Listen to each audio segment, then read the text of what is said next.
Fala aí, meus amigos, começando mais um vídeo aqui no canal. Hoje a gente vai fazer a análise do BTC em tempos gráficos grandes, médios e pequenos e ver o que está acontecendo, qual que é a maior probabilidade a partir do atual momento, tá? Lembrando, a gente tem a reunião do Fed aí lá depois do dia 20, acho que é dia 22 e 23, algo assim. Então a gente tem uma possibilidade enorme do preço ficar lateralizado até próximo da reunião do Fed. Seria totalmente normal se viesse a acontecer, beleza? Temos o CPI também que vai ser divulgado aí na próxima semana, tá? Então a gente vai ter muitas notícias nessa semana, na próxima semana, que podem fazer com que a gente tenha uma volatilidade que vai estourar para um dos dois lados. Então fica muito ligeiro com o que está acontecendo, beleza, pessoal? Veja bem, no gráfico mensal do BTC a gente fez um padrão de continuação de baixa, tá? Um grande candle que se bota aqui. Se você botar aqui uma Fibonacci nesse candle, você vai ver. Eu não sou muito adepto de Fibonacci em candles, mas você vê que ele voltou exatamente em 0,5 de Fibonacci. E deste topo aqui, a gente voltou em 236. Então, sim, seria até normal se a gente fizesse aqui um fundo para vir aqui em 0,38, tá? Aqui em 29 mil dólares ou os 30 mil dólares. Seria normal se isso acontecesse, tá? Não seria nada impossível se viesse a acontecer. Mas com o atual cenário, quando a gente começa a ver o OBV, a gente começa a ver que a gente está com um padrão de distribuição, tá? Então, basicamente, a gente vai ter que esperar o fechamento mensal para identificar se aqui de fato vai ser um padrão de distribuição, porque essas linhas aqui só se movimentam a cada mês pelo gráfico mensal, e a gente tem aqui agora, nesse atual momento, um padrão de distribuição até o presente momento, que pode evoluir para um fundo duplo, talvez, se a gente fechar e essa linha aqui ela ficar na mesma região que está aqui, esse fundo anterior, essa linha verde, mas o preço ficar abaixo, isso vai mostrar um padrão de acumulação, tá? Então até o presente momento a gente não tem nenhum fator que nos aponte um padrão de acumulação no gráfico mensal. Quando a gente cai para o gráfico de 2 semanas, tá? 2 semanas, aqui não dá para ver 2 semanas. No gráfico de uma semana a gente tem uma tentativa de formação de fundo duplo, tá? Então a gente tem um preço que os touros estão tentando brigar para segurar acima, que é este fechamento aqui, 19.292 dólares, tá? No gráfico semanal não pode fechar abaixo dessa região aqui, beleza? Se fechar, a gente vai fazer fundo descendente. A gente apenas vê aqui estopar a galera que estava em long aqui, ó. Você pode ver que nesse paviozinho aqui, ó, a gente estopou essa galera que bota o stop muito curto e simplesmente voltou para a região de fechamento, tá? Então tá tendo uma briga muito grande aqui e a gente pode ter uma definição após o domingo, tá? Ou o dia 12 de setembro, tá? Bem próximo da CPI. Então a gente tem aí alguns dias aí que pode ficar de lado, seria natural da gente andar de lado um pouquinho até a próxima divulgação da CPI, tá? Não seria nada impossível se viesse a acontecer, beleza? Então o gráfico semanal a gente tem que fechar acima de 19.292,67 centavos para fazer um possivelmente fundo duplo, para a gente dar talvez um rallyzinho aqui em 0,38 de FIBO, poderia acontecer, tá? Então vai ser crucial o próximo fechamento semanal e também a divulgação da CPI, tá? Que vai ditar também muita coisa pra gente. Quando a gente coloca no OBV semanal, a gente vê que, olha, pelo gráfico aqui a gente está tentando consolidar uma região, certo? Tentando consolidar uma região, beleza? Isso já aconteceu no passado, diga-se de passagem. Então, quando a gente voltar a subir aqui, se é que a gente vai subir, se fizer topo menor do que este topo aqui, vai caracterizar um padrão de distribuição e provavelmente a gente pode cair mais forte em seguida, tá? Então, o gráfico semanal vai ditar muita coisa pra gente no domingo aí, beleza?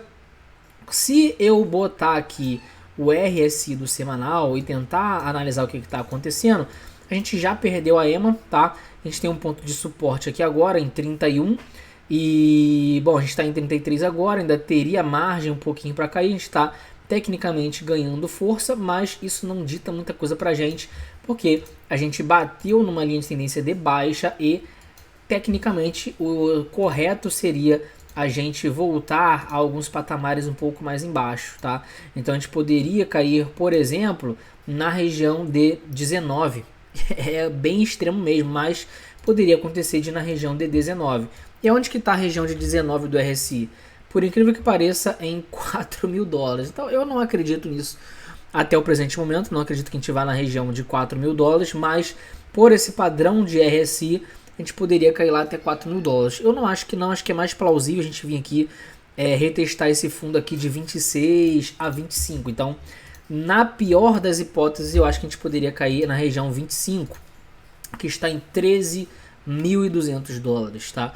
Então, é um ponto bem interessante que se a gente for colocar em perspectiva e pegar aqui esses fundos aqui, aonde que está este fundo aqui agora? Se a gente pega aqui nesta semana ou na próxima, a gente vai ver aqui que o fundo está em 12 mil dólares. Então bate ali a região, tá? Então acho plausível uma queda até os 14 ou 12 mil dólares, seria totalmente normal.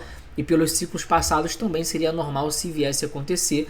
Nenhuma divergência no RSI, nenhuma divergência no OBV. Então não tem nada que nos aponte o que está acontecendo, tá?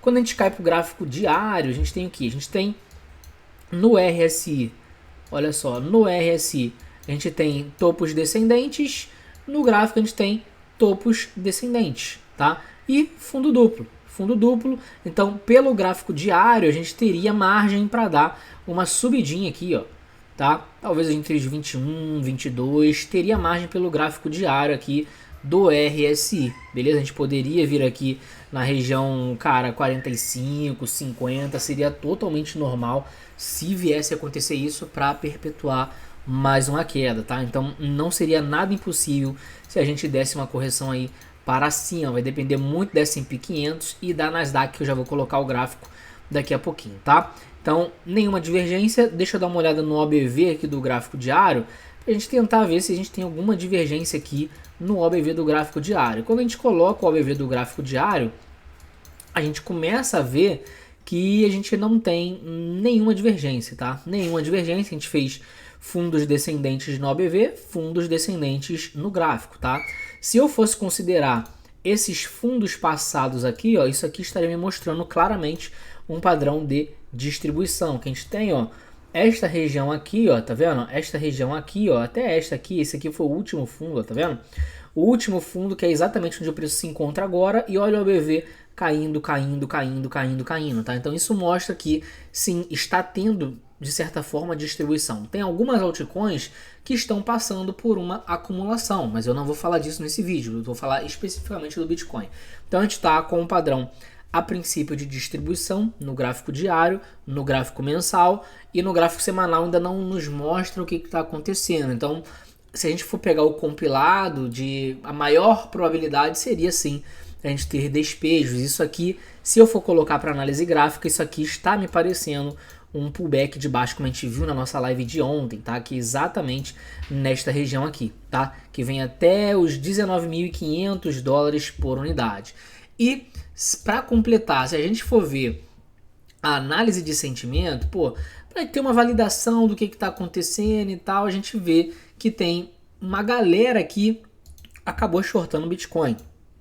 Então isso foi uma subida de short squeeze, porque perdeu esse fundo aqui com essa vela aqui que aconteceu, esse fechamento aqui de 18.800 dólares, muita gente, mas muita gente acabou shortando aqui nesse fundo, e isso fez o preço dar essa repicada aqui para cima, tá? Totalmente normal. Mas quando a gente começa a olhar o long short, cara, ó, olha como é que ele tá caindo bastante, né?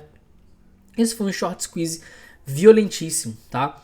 Então, bom, muita gente foi liquidada. Se a gente for ver aqui, ó, essa região aqui a gente teve 75 milhões de liquidação em long para 10 milhões em short naquela vela ali, tá? E se você for ver, mesmo com aquilo ali que estava acontecendo, a gente teve mais liquidações em long do que em short.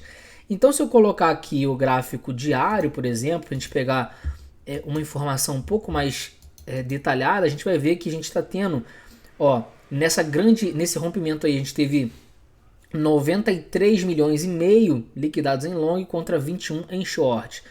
No dia de ontem, no fechamento de ontem, a gente teve 14 milhões em long e 20 milhões em short. E no dia de hoje a gente teve 16 milhões em long contra 7 milhões em short. Então note que mesmo com rompimento, perda de fundo, perda de fundo, perda de fundo, a gente continua tendo mais liquidação em long do que em short. Então isso mostra de certa forma o quanto que a galera ainda está extremamente gananciosa, tá?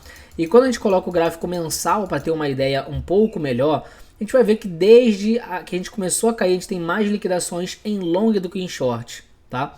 Então aqui, ó, em maio, 998 milhões contra 660 em short. Em junho, quase 3 bilhões em long contra 929 em short. Em julho, 663 contra 644, foi bem equiparado aqui, tá? Em agosto, aqui tá bugado agosto, e em setembro a gente teve 179 milhões em long contra 71 milhões em short. Então isso mostra que a galera abrindo long, não dá margem para o preço corrigir, não dá margem para o preço voltar a subir, tá? Então isso me deixa um tanto quanto preocupado, essa galera aí extremamente gananciosa, e lembre-se que o funding rate ele tá positivo, tá? Então se esse funding rate começar a subir bastante, a gente pode ter uma queda bem mais forte, tá? Então é um fator para a gente acompanhar também, porque de certa forma o gráfico não tá bonito e a análise de sentimento deu uma melhorada, mas também não tá tão bonito assim quanto parece, tá? Então a gente tem sim um cenário que a gente pode cair mais, a gente pode cair bem mais forte, então isso vai depender muito aí dos próximos dias, tá? E o que me faz acreditar que a gente não chegou no fundo é essa dominância do BTC que segue caindo, altcoins subindo, irracionalidade no mercado, a gente indo lá buscar aquelas regiões do fundo que eu já falei para vocês. Essa dominância deve vir aqui para 37 ou até os 36, 35. Então as altcoins vão continuar subindo mais um pouquinho aí, tá? Mas já começa a ser bem arriscado uma montagem de posição aqui em altcoins, porque numa hora essa dominância vai voltar a subir e as altcoins vão sofrer com isso. Então toma muito cuidado em querer começar a se expor em altcoins nesse momento, porque vai chegar uma hora que o Bitcoin vai começar a ser visto como de fato a única moeda aí segura e todas as outras moedas vão perder valor perante o Bitcoin, tá? Então são os dois cenários que o Bitcoin ele puxa as moedas para baixo, ou quando ele está caindo muito forte, ele leva tudo com ele, ou quando ele volta a ganhar olhos, quando ele volta a ganhar dominância, então as altcoins ficam paradas ou até mesmo acabam se desvalorizando, tá? Então toma muito cuidado, e essa dominância aqui, mesmo que ela caia aqui, não significa que a gente vai achar o fundo do BTC aqui, porque ela pode voltar a subir e a gente achar o fundo do BTC só aqui em cima, tá? Então toma muito cuidado, porque as coisas começam a ficar um pouco preocupantes aí para as altcoins, tá? E quando você coloca aqui o Total 2, você vê que tá meio que ganhando um pouco de valor, mas se você for ver aqui o que está acontecendo aqui no OBV, você vê nitidamente um padrão de distribuição, tá? A gente tá entrando valor nas altcoins e o OBV está, ó, caindo, tá? Então tá tendo distribuição, então toma muito cuidado. Isso aí cheira a manipulação, tá? Subida totalmente manipulada, não é uma subida saudável, então toma muito cuidado. Valeu? É isso, meus amigos. Se não é inscrito no canal, se inscreve no canal, deixa o seu like, ativa as notificações. Todos os links aqui na descrição para você que quer fazer parte da sala de sinais ou para você que quer fazer o curso Dominando o Mercado Futuro. Está com 70% de desconto com o cupom Lua do Japão. Valeu? Tamo junto, tem a nossa live às 21 horas. Valeu!